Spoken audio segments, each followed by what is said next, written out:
one person per 100 are being targeted in North America. Same tactics get thrown on this list and Technological and community responses. Gang stalking, group stalking,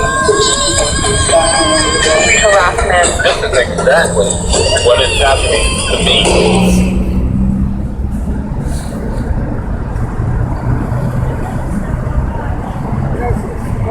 All over the world, are being subjected to organized gang stalking across the globe. People are watching in communities and neighborhoods.